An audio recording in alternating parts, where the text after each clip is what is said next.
Olá, eu sou a professora Aline Veras, da Universidade Federal do Ceará.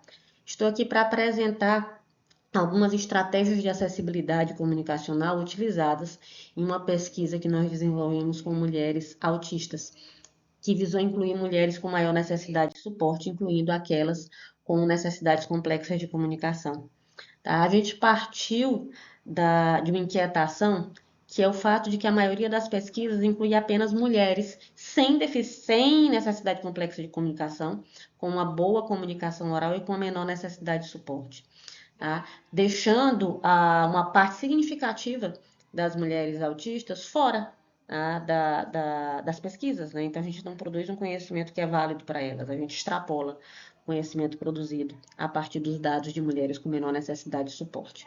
Então, o objetivo foi descrever estratégias utilizadas em uma pesquisa do nosso grupo para incluir essas mulheres com maior demanda de suporte, tá? Essa pesquisa em particular contou com a participação de 34 mulheres autistas do Brasil inteiro no total, das quais 8 tinham nível 2 de suporte, 4 deficiência intelectual e 3 usuárias de comunicação aumentativa alternativa por terem necessidade complexa de comunicação.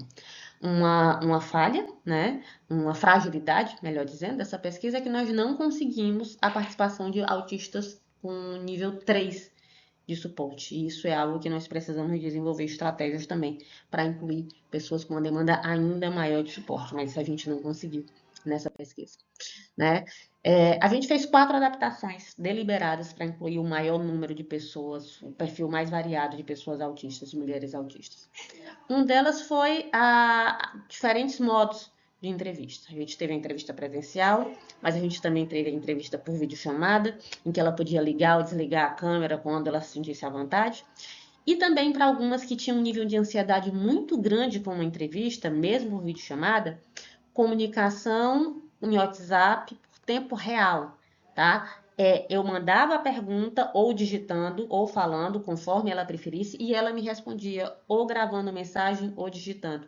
E os dados obtidos foram riquíssimos, tão ricos quanto os das entrevistas presenciais, tá? A gente, para aquelas mulheres com necessidade complexa de comunicação, a gente usou pranchas de comunicação aumentativa e alternativa adaptadas e construídas para cada uma delas. A partir de quais são os pictogramas que ela usa. Ela digita também ou não digita, né? Para a gente poder construir uma prancha voltada e particularizada para aquela mulher, para que a gente pudesse realmente ter uma interação real. Todas elas assinaram o termo de assentimento, mesmo aquelas que tinham condição jurídica e legal de consentir, consentiram, e aquelas que não tiveram, assentiram.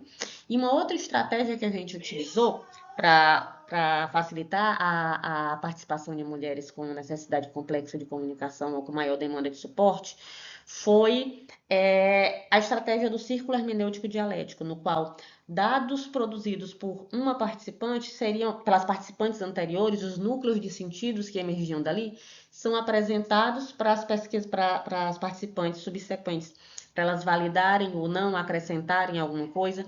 Então, quando a gente já apresentava os núcleos de sentidos que emergiram de pacientes sem necessidades complexas de comunicação, e a partir daí a gente perguntava se elas concordavam ou não, o que era diferente, facilitava a interação, porque a gente já partia de um ponto inicial, tá? Essa inclusão produziu dados riquíssimos, 2 núcleos de sentido novos emergiram, tá? A partir da entrada dessas participantes, na verdade 4.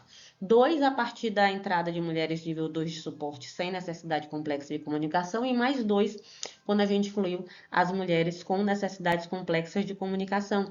Quer dizer, elas tinham mais coisas para dizer. Essa participação realmente agregou informações novas à pesquisa.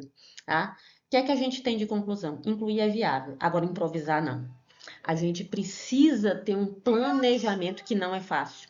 Tá? É um planejamento deliberado e raciocinado, realmente planejado, para que a gente possa incluir essas participantes, porque elas requerem, sim, uma particularização de como será essa coleta de dados para que elas possam participar efetivamente da pesquisa. Agradeço à organização do CIAIC pela aprovação do resumo, por possibilitar a apresentação desse resumo no evento.